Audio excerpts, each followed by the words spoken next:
Hello, everyone. Welcome to the webinar. Today's session, we're going to be talking about domestic violence, kind of like the foundations, while also simultaneously giving you tips about how to respond in your work and also how to also continue with, kind of training others or how to work with others that are also working with this population.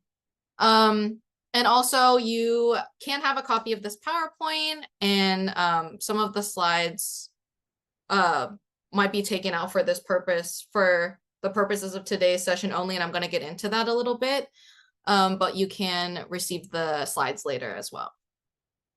All right, so disclaimer slide. So the presentation, we are going to be talking about potentially triggering topics.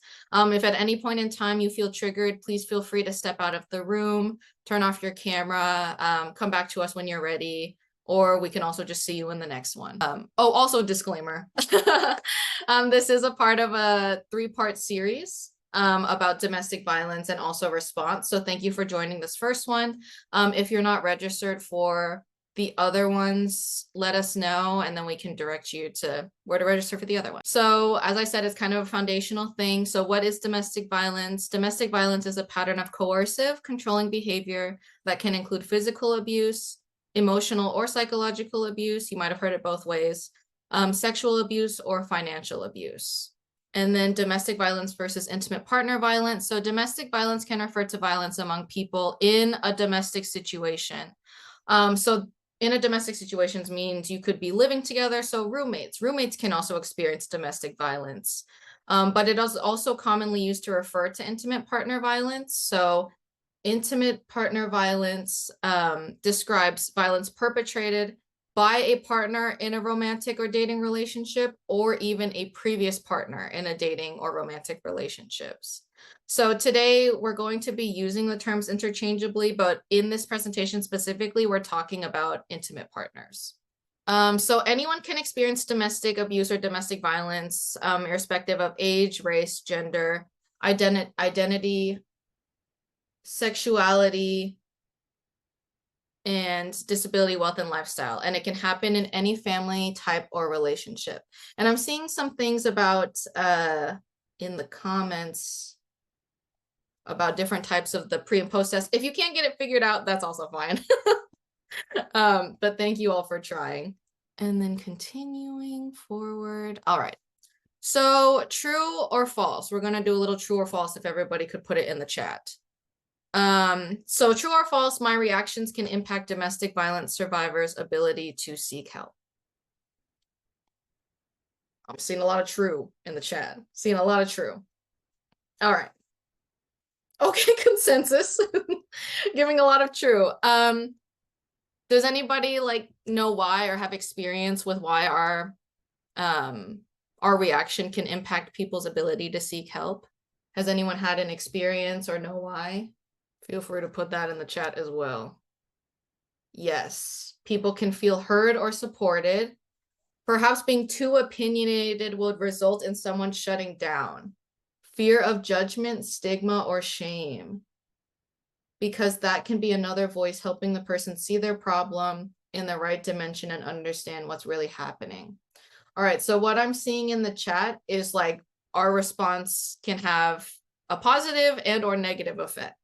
So things being being too judgmental or too opinionated or imparting a lot of different stigma or biases that we already have, that can impact somebody's ability to seek help, fear of loved ones getting hurt. So also us being able to help make people feel safe in their family. And also, sometimes we'll also get into this a little bit, but also protecting perpetrators or people who use violence. But also, yes, fear and judgment. So making sure that people that come and seek help with us feel heard and not judged.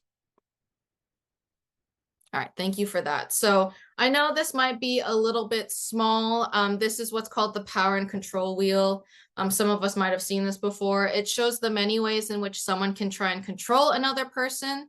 So not all forms of abuse are on this wheel, but today we're going to be focusing on emotional abuse, economic abuse, sexual abuse, and as well as some knowledge and attitudes about domestic violence. So on this wheel, There are things like using intimidation is on here, using emotional abuse, isolation, denying, minimizing, or blaming, using children, using privilege, using economic abuse, and using coercion and threats. So these are different ways that people can exert power and control over someone else, which ultimately can be a violent situation. And again, this will be in the slides, so you can see it much, much bigger on your own screen. Okay. So emotional and psychological abuse is the most common form of abuse, but it is not always seen. So it is the hidden form or one of the hidden forms and can happen to anyone. Many survivors report that emotional and psychological abuse is more damaging to them than physical violence, and emotional and psychological abuse is strongly associated with adverse mental health effects of domestic violence, such as depression, PTSD, and anxiety. So as we're coming up on this, some examples could be putting you down, making you feel bad about yourself, calling you names, playing mind games, making you feel guilty, humiliating you, questioning your identity, and then reinforcing internalized phobias. So this can happen a lot. The last two especially can happen a lot in a lot of LGBTQ plus community relationships, or if somebody in the relationship identifies within the queer community, but no one will love you, I'm going to out you, things like that. That's also within the realm of emotional and psychological abuse. And during arguments, a lot of putting you down and making you feel bad about yourself can come out. So these are just common manifestations of emotional and psychological abuse, but of course the list is not exhaustive. All right, and then economic and financial abuse. These are some forms preventing you from getting or keeping a job. And that can include like, I'm going to steal your car key so you can't go to your job and get fired, things like that, very manipulative. Making you ask for money. So if a partner is in control of all the money and makes the other partner ask for money, that can be a form of economic or financial abuse. Interfering with work or education. So education in terms of trying to advance your career, interfering with that, even though it's like way further in advance of even like being in a working profession, that is also a form of economic or financial abuse because it keeps survivors within a very certain box and unable to advance. Taking your credit cards without permission, not working and requiring you to provide support. So also taking your resources if you are the one working. So it's kind of a double-edged sword here. So economic and financial abuse, like preventing you from working so you stay kind of dependent, but also making you work, but taking all your resources.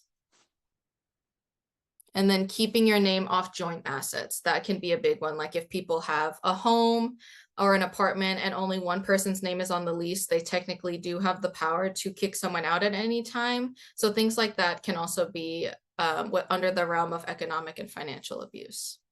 All right. So sexual violence is any type of unwanted sexual contact. This includes words and actions of a sexual nature against a person's will and without their consent. A person may use force, threats, manipulation, or coercion to commit sexual violence. So I think one kind of thing that is a little bit not ignored, but just not as discussed is also like the words, not just actions of sexual nature that are against someone's consent, but also like sexual harassment is within the realm of this umbrella. Okay, and then these are some forms of sexual violence. Rape or sexual assault by a person's spouse or partner, so not just like a stranger, but also people that are close to you. Child sexual assault and incest, unwanted sexual contact or touching, sexual coercion, which means kind of convincing someone and breaking them down, even if they don't want to have sex, but kind of like the come on, like do it with me. Just manipulation in that way is considered sexual coercion, even if the person does end up having sex with the person using these tactics. Sexual harassment, sexual exploitation and trafficking, non-consensual image sharing. So you might have heard this in different colloquial terms like revenge porn or things like that. And then reproductive coercion. And reproductive coercion is forcing someone to be become pregnant against their will or manipulating them into becoming pregnant. So not using condoms correctly, refusing to use birth control, or forcing someone to end a pregnancy against their will. So reproductive coercion can also happen to men in case that comes up with people that you are talking to or people that come to you. It's important to recognize that reproductive coercion can happen to people of any gender. So that's kind of the definition of reproductive coercion. So kind of both ways, whether you force someone into a scenario where they want to have a child or where they don't want, where they no longer have the child. So kind of goes both ways on reproductive coercion. Okay. So I think a lot of times in colloquial settings or in certain settings, we hear like, why don't they just leave? Has anybody experienced working with a client or working with someone who doesn't leave? Like, what are some reasons? If we could put those in the chat, what are some reasons people don't just leave? Yes, I see fear in the chat. That could be a reason someone doesn't leave.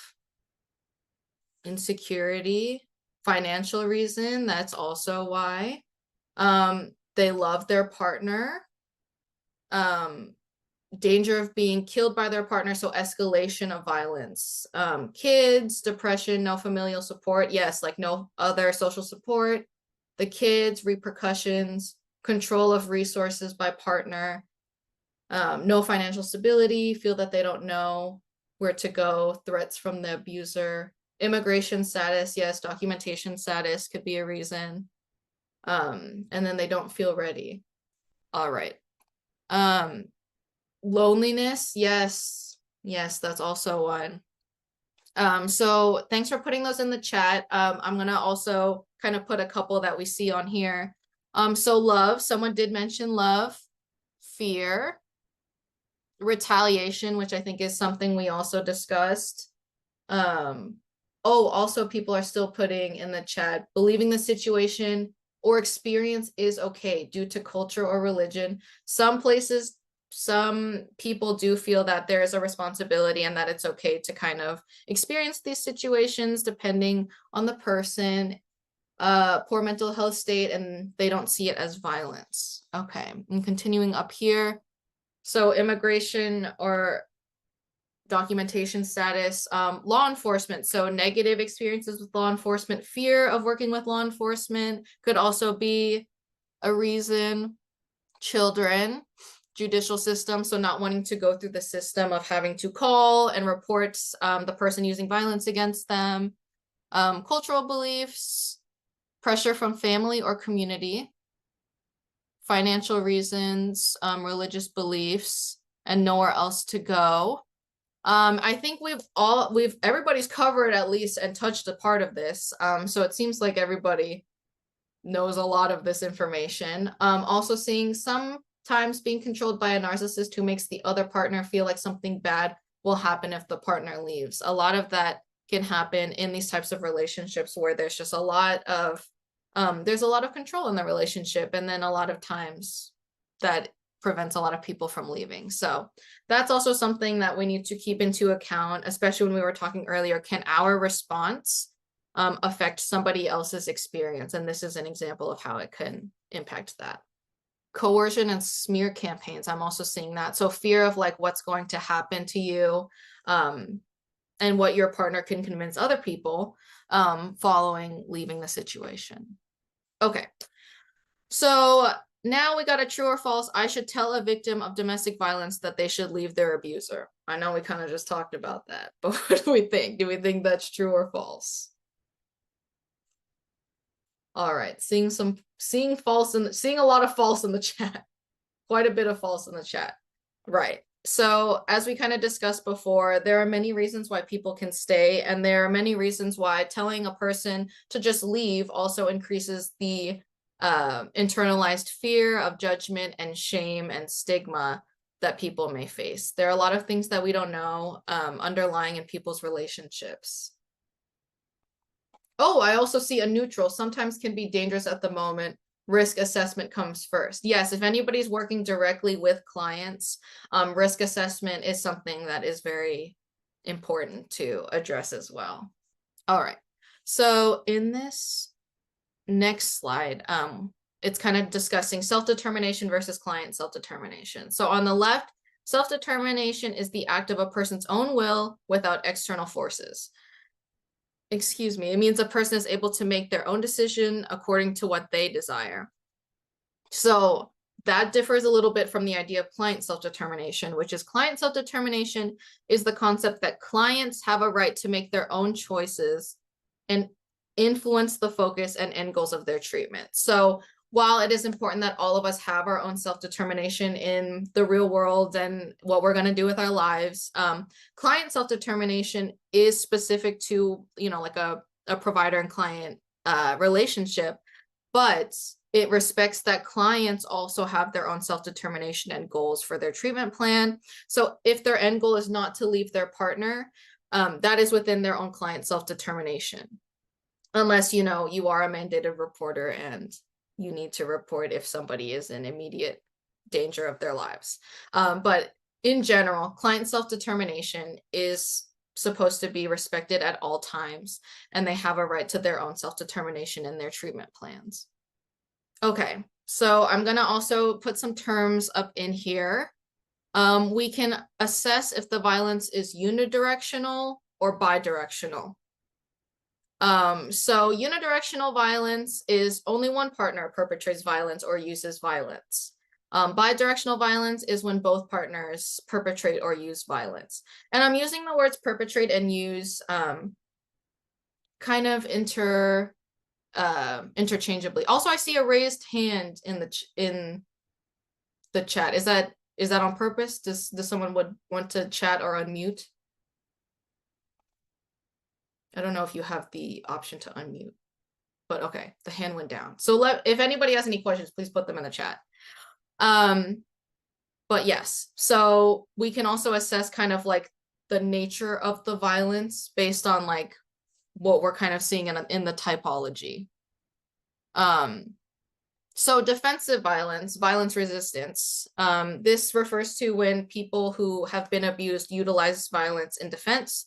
So victims or survivors may use violence or force for many reasons. This can include stopping or fighting against the abuse that is being used against them. So both in the moment and more generally. So it can be a response to something in the moment or just a response in general. So even if there's no like immediate danger, but there is still violence or abuse happening, they may use defensive violence. They may also use it to protect themselves and their children from abuse, or trying to gain some control over the situation or equivalence within the relationship. So if somebody is socialized in their relationship to equate violence with power or violence and control, they may also utilize defensive violence and violent resistance in order to try and like gain equal footing, for lack of a better term. And then people may use this against like their partners. Like, again, this is kind of the bidirectional violence that we were discussing. Resisting the abuser aggressively can also lead to allegations of what is called like mutual violence or couples violence from services that are in place to assist survivors. So I know that we were kind of discussing like reasons why people might not leave. So in terms of what we saw in terms of police or law enforcement could be a reason for people not to leave. It could be reasons for working with police and social service where they see like, oh, both people are using violence, like we can't really address the situation. In a relationship where domestic violence exists, violence from the victim is not always, it's not equal. So whether the victim fights back or instigates violence in an effort to diffuse a situation, that does not make the survivor an equal aggressor or abuser. So this is also a particular problem for women of color because a lot of times women of color have been socialized historically in society to be aggressors and to be violent. There are very many stereotypes that we can. I see another raised hand in the group. Is that on purpose? I'm unsure if you all have the ability to unmute, but if there's a question, like I see another one in the chat, please feel free to put it in the chat as well if you can't unmute. But yeah, so going back to the socialization that women of color are violent, this narrative that victims can perpetrate the exact same forms of violence as abusers can be very negative and reinforce certain stereotypes. And then I see a question in the chat about example of defensive violence. So an example of defensive violence, excuse that this may seem graphic. If you need to step away in this example, please feel free. But let's say a partner is physically punching another partner. So that is the person who is using the violence in the situation. So the person who is, for lack of a better term, I will use the term abuser. So the abuser is punching the victim in the situation. And in that situation, the victim decides to push back and start punching back as well. So now they're kind of in a fist fight. That is an example of defensive violence. So utilizing your fists back at your abuser. And you can kind of, I think a lot of us have worked with law enforcement or have experienced, heard stories about law enforcement that actually is now considered mutual violence or couples violence. So in a domestic violence situation, they could both be considered aggressors in the situation, even though one of them is using defensive violence instead. Yes, thank you for your question. I know that it seems a little like nebulous until there's an example, but when would it be considered self-defense? That would kind of be up to, I think, in terms of official self-defense, that would be up to the situation if you were reporting it to a law enforcement. I think many people would consider defensive violence to be self-defense. It's just kind of a complicated situation in the law, but I think as service providers, a lot of us would consider defensive violence to be equitable to self-defense, especially in situations of like long-term abuse. And then this narrative of women of color are aggressive is why women of color lose their lives. Exactly.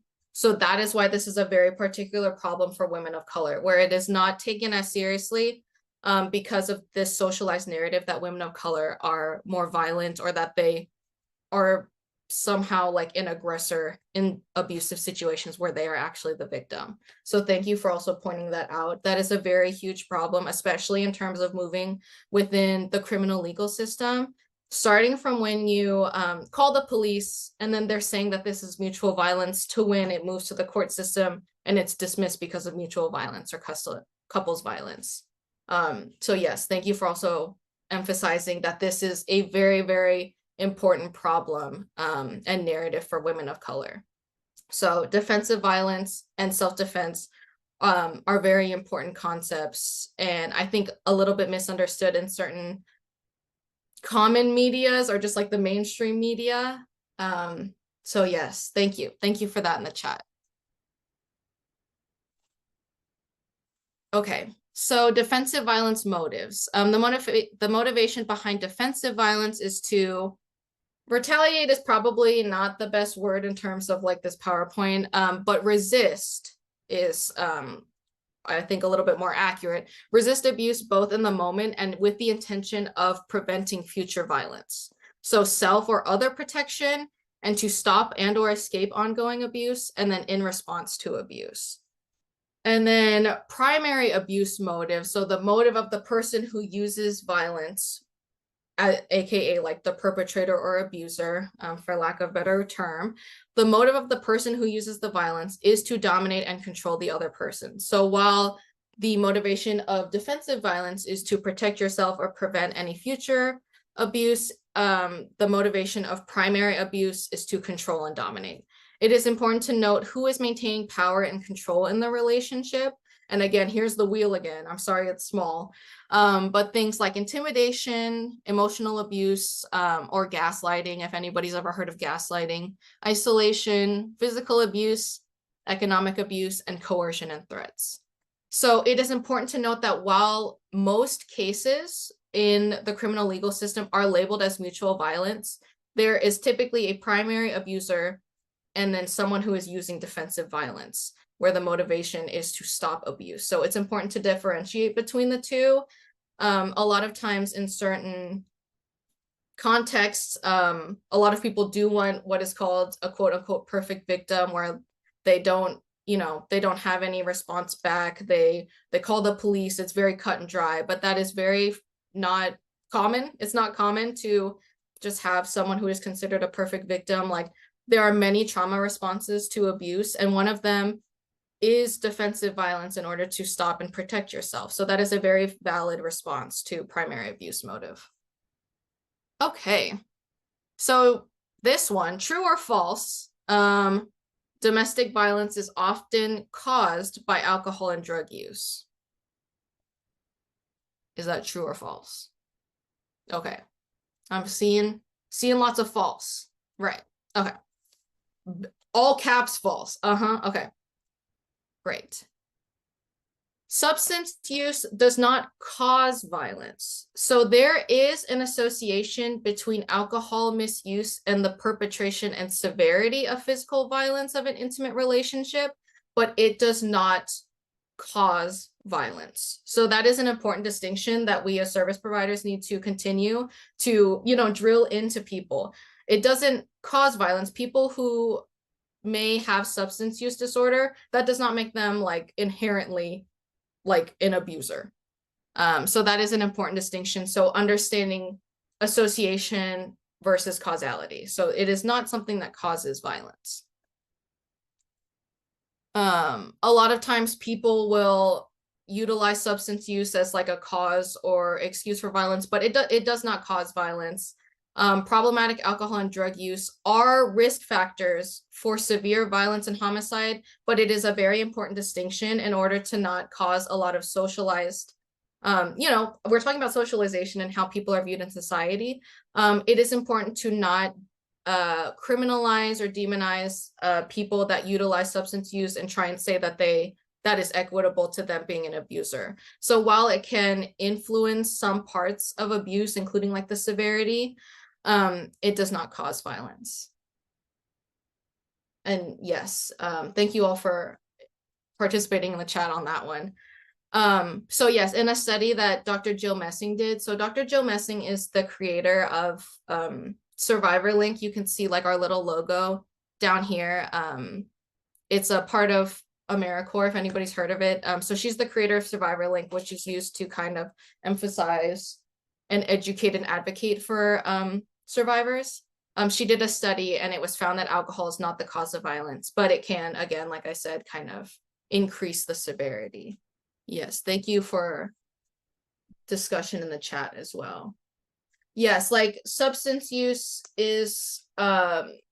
was found to be like more associated with the severity and things like that, and like certain behaviors, but just not, it doesn't like inherently cause violence. Like people who pick up or people who may suffer from substance use disorder, that doesn't automatically mean that they're going to be an abuser. So that's just kind of the distinction here. But yes, it is associated with increased forms of violence that are used or increased severity of violence. Okay, so then emphasizing what is association. So substance use exacerbates conflicts, can exacerbate unhappiness and impulsiveness by someone who is utilizing violence. And then conflict, unhappiness, and impulsiveness can lead to certain types of violence. And then substance use disorder itself does not lead to violence. It is associated with violence. So just kind of repeating, probably should have just put this slide up instead of yapping, but that is the importance of like the association aspect of it. Okay. Similarly, and someone is not going to suddenly become violent when they use substances. So more so the pattern that Dr. Messing found in this study was that if people were going to be violent, they probably were violent before or utilized some sort of power and control. So they're not going to become violent when they use substances. And then similarly, which is also really important as we're working with clients, violence does not end when substance use like ends. If people are going to utilize violence and control, that may continue even if someone who is abusing them stops using substances. So it's just an important distinction so that we're not socializing and creating a stereotype on people that utilize substances. All right, so working with trauma-informed practice. So when we're talking about assessment, avoid asking what is wrong with you, instead utilizing a more resilient focused lens of what has happened to you. Normalize and validate, never push for disclosure because some people may not feel comfortable disclosing everything to service providers. And this can be for any personal reason, just because they don't want to talk about it, they don't want it getting out, or even just a historic mistrust of service providers, depending on what intersections or identities that person might have.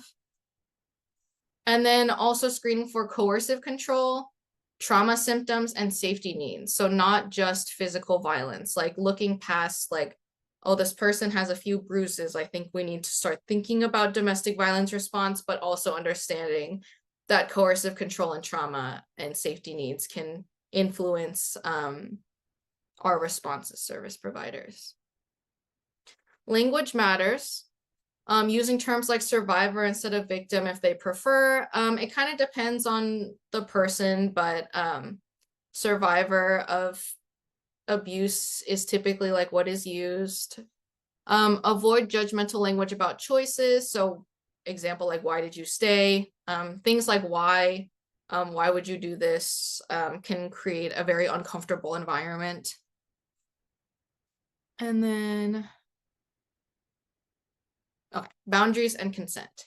So ask for consent before every part of an interview or procedure, just respecting client self-determination in this aspect, because again, their treatment plan and what they would like to do after seeing you or during seeing you is up to their own self-determination. So respecting client determination and asking for consent is important.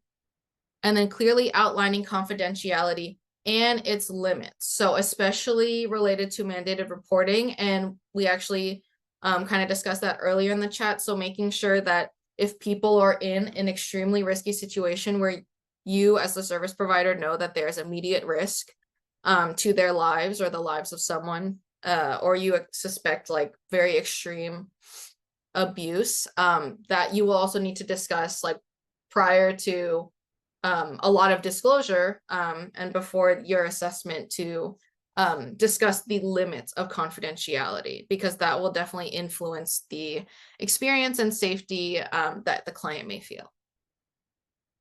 And then avoid re-traumatization. So be aware of power dynamics, especially in helping professions. So even though working, I am a social worker / therapist. So even though I would like to advocate for all of my clients, or I've had some disclosures that happen, it's important to also understand that as a service provider, there is a power dynamic. You have a lot more resources than they do. You have a lot more knowledge about where abuse can lead, and also like what are the implications of disclosure and moving through the criminal legal system. So making sure that you are also aware that you're not accidentally coercing someone or kind of influencing their decision. So back to client self-determination. Just being aware of the power dynamic is especially important, especially if you as the person, like the provider, the social worker, whatever you are, if you also hold identities that have a lot more privilege in society, that's also something to be aware of. So not only your profession, but also just who you are as a person and how you are socialized in society. And then don't mimic control. So don't be like, oh, we're going to do this. We're going to do all these steps. Respecting client self-determination, offer options instead of directives. So obviously people may ask for your advice or your thoughts as someone who is in the provider position, but making sure that we're not mimicking control and that we're avoiding re-traumatization and enabling of certain, you know, of the patterns of like abuse. You don't want to be someone who is controlling the whole outcome of someone's treatment plan. Just make sure that that's something you're cognizant of. And then if you mess up, name it and repair it. So that's also trust building. So making sure that we are working on repair if there is a rupture. that's okay. There might be a rupture. You might overstep and that's okay, but making sure that you're naming it and repairing it can also continue to build trust as opposed to kind of just backing off. Unless, obviously the client wants you to back off, but messing up is okay as long as it's named and repaired, in the sense of treatment and success of the treatment plan. All right, continuing. Understanding that healing is non-linear. Survivors, they may return to abusive situations multiple times. That doesn't mean failure. It's important to acknowledge that healing is non-linear, and that things are not, sometimes people may go back for certain reasons that we kind of discussed. But that doesn't exactly mean that it's a failure. It just means that healing will take time. And then be patient, non-judgmental, and consistent. So following up and making sure that you are providing the support to your clients and making sure that you are continuing and consistently respecting their client self-determination and autonomy. And then focus on resilience and agency, not just pathology. So don't just focus on like, oh my gosh, what is all this stuff that you did? Like, oh, you're depressed, you are having a lot of issues. That is not always helpful. Like, of course, it's important to acknowledge and name that people have had these experiences and validate them, but also focusing on their resilience and their agency can be an area for healing as well. So that's also important in trauma-informed practice. So also the agency and resilience part. And that's very important, client self-determination. So in summary, domestic violence is more common than people think and has very lasting impacts. Domestic violence takes on many forms and can look very different across relationships. And the underpinning of domestic violence is power and control. So while there are many factors that impact domestic violence, like we had our substance abuse discussion, the motive of primary domestic violence is power and control. And next time, this is a 3-part series. We are going to discuss how to address domestic violence in your practice. So part 2, we are going to discuss, technology facilitated abuse, and also a resource that the creator of Survivor Link has established. Technology facilitated abuse is kind of like a newer discussion in the DV world and space, and in terms of like how it's like sneaky and how it's very new and things are continuing to catch up. And then also in the 3rd piece, we will discuss more about safety planning and trauma-informed safety planning. So that's what you can kind of expect for our next 2 sessions. Thank you all for joining as of right now. We do have, yes, thank you all for joining. If you have any questions, please let me know. The slides and the recordings will be sent out, and then we'll go ahead and we'll see you in a couple weeks. Oh, a question. What is the best way to support a survivor to be able to understand the long-term effects of the abuse? So I think as someone who is like a social worker / therapist, there's only so much psychoeducation that can come with that, but it kind of depends on how the survivor responds best. So sometimes survivors respond when they hear personalized stories of other people, and sometimes they actually might respond best to statistics. So you can also try a couple different stories that may resonate. So appealing either to their logic, so appealing to like, here are the stats of what happens when people stay in relationships, or you can also try and appealing to their emotions or their empathy and being like, someone I know or like my past client, this happened to them. So I don't know if there's exactly a best way for survivors as a whole, but it may just be utilizing your toolbox and being trauma informed and being open and understanding that they may resonate with different types. So whether it be statistics or whether it be personal stories, that may depend. I was reminded of an incident back in college. In an anonymous chat, we had someone was told they either had to choose their partner or their education. Was that an example of financial abuse? If the goal was definitely power and control, like you have to stay here and be with me forever, you can't go to school, that can be considered a form of financial abuse. We just have to make sure we're going back to the primary motive of power and control if we're talking about primary violence. So if the purpose was to control their education and control their opportunities post-education, then yes, that can be considered an example of financial abuse. Is removing support that was in place to coerce a person to stay economic abuse?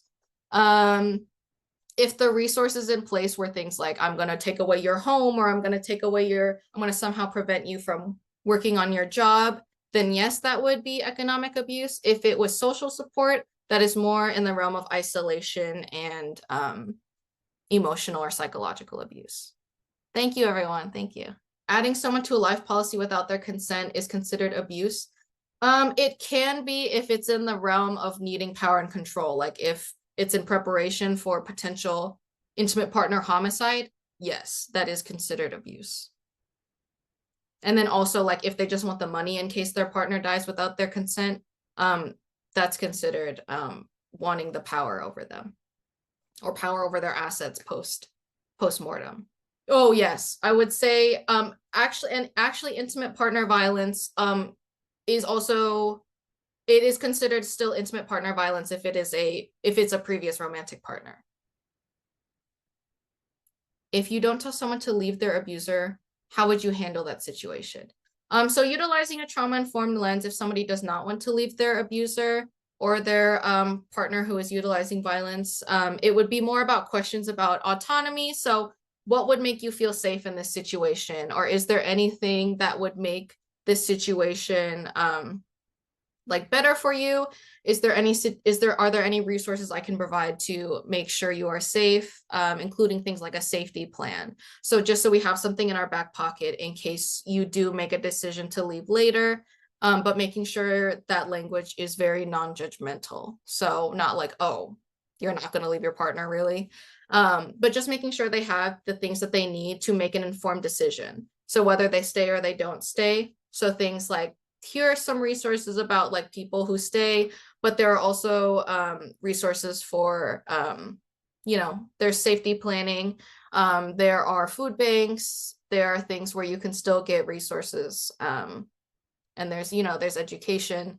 That's kind of how you would most likely handle that situation. But safety planning, which we'll talk about in session 3, is a big one.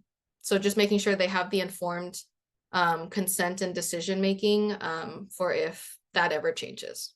Also connecting to the person experts that work in if you feel that you're not able to completely handle, or you don't have all the knowledge or resources for someone who is experiencing domestic or intimate partner violence, connecting people to certain like resources or agencies or people who specialize in it is also, like definitely within your realm and scope of work and best practices for that person's safety. Thank you for that in the chat. But yeah, thank you all for joining. If there are any questions, I'll also see you in a couple weeks. So please feel free to save the questions, or if there are any questions, I'll put my email in the chat if there are any other questions. But yes, thank you, everyone. I'm going to go ahead, since there's no more questions, I'm going to go ahead and close out for today. But yeah, in the next one, I'll see you for tech facilitated abuse and a potential resource to use in situations that people can use on their phone, which is interesting. So thanks, everyone. I put my email in the chat. If there's anything else, please let me know. Thanks.